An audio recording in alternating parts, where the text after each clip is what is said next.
Good morning. Good morning. बघा आपल्याला पूर्णांक संख्यामध्ये सराव संच आहे 3.2. आता या ठिकाणी काय आपल्याला गणित दिलेत आणि मध्ये चिन्ह आहे ते बेरजेच आहे. कशाचं आहे? बेरजेचं.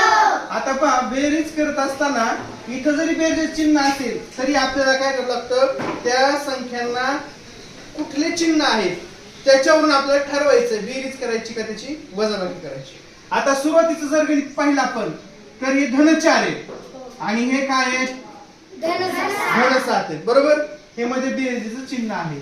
तर आता हे धन 4, कारण धन इथं तुम्ही म्हणाल इथं चिन्ह नाही अधिकचं, पण धन चिन्ह जनसंख्या असेल तर चिन्ह दिलं काय किंवा नाही दिलं काय ते धनच मानलं जातं. आता दोन्ही जर चिन्ह समान असतील तर काय करतो आपण? बेरीज करतो. बरोबर, मग 4 अधिक 7 किती झाले? 11. मग धन असतील का ऋण असतील? 11. धन 11 आहे. तुम्ही इथं धन चिन्ह सुद्धा त्याला देऊ शकता, नाही दिले तरी उत्तर चुकत नाही, कारण ते धनच मानलं जातं. आता दुसरं उदाहरण पहा. ऋण 4 अधिक ऋण 5. ऋण 4 अधिक ऋण 5. आता या ठिकाणी काय करणार शंभू सांग?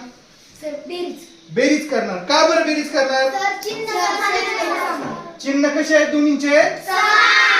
दोन्हींचे चिन्ह समान असतील तेव्हा त्यांची बेरीज करायची, आपल्याला माहिती आहे. मग आता चिन्ह बेरीज पहिल्यांदा बेरीज करायची. 4 अधिक 5 किती होतात? 9. आणि 9 ऋण 9. उत्तर काय येणार? अगदी बरोबर. आता तिसरं उदाहरण पाहूया आपण. या तिसऱ्या उदाहरणात काय आहे? ऋण 7 अधिक 2 आहे. आता 2 हे कसे? धन आहे. मग या ठिकाणी कल्याणी सांग, या ठिकाणी वजाबाकी होईल. काय होईल? वजाबाकी. आपल्याला इथं दिसतंय धन अधिकचं चिन्ह, पण तरी पण वजाबाकी करायची. कारण काय वजाबाकी करायची? सांग स्वरा. चिन्ह वेगवेगळे. दोन संख्येला चिन्ह वेगवेगळे असतील, एक धन असेल आणि एक ऋण असेल, तर त्या ठिकाणी काय करायची? वजाबाकी करायची. मग वजाबाकी करायची तर पहिल्यांदा चिन्ह विरहित संख्येची वजाबाकी करायची. 7 मधून 2 वजा करा, 5. आणि चिन्ह कोणतं देणार त्याला? ऋण चिन्ह. का बरं ऋण चिन्ह देणार? मोठ्या संख्येत चिन्ह द्यायचं. ऋण 5. याचं उत्तर किती आलं? आता इथं सुद्धा या ठिकाणी 10 हे धन आहे. 10 अधिक ऋण 2 असं आहे. 10 अधिक ऋण 2. तर या ठिकाणी अनुजा सांग काय करणार? वजाबाकी करणार. आता वजाबाकी करायची. आता चिन्ह विरहित संख्येची वजाबाकी करायची. 10 तून 2 वजा करा, 8. 8 हे धन असतील का ऋण असतील? धन असतील. का बरं धन असतील? 10 ही संख्या मोठी आहे, त्याला चिन्ह कोणतं आहे? धन आहे. बरोबर. आता 5वं उदाहरण पहा. 5वं उदाहरण सगळ्यांना दिसतंय का? आता 5व्या उदाहरणामध्ये 5वं उदाहरण उमेश वाच. उदाहरण काय आहे? कोण वाचतंय आणखी? ऋतुजा वाच.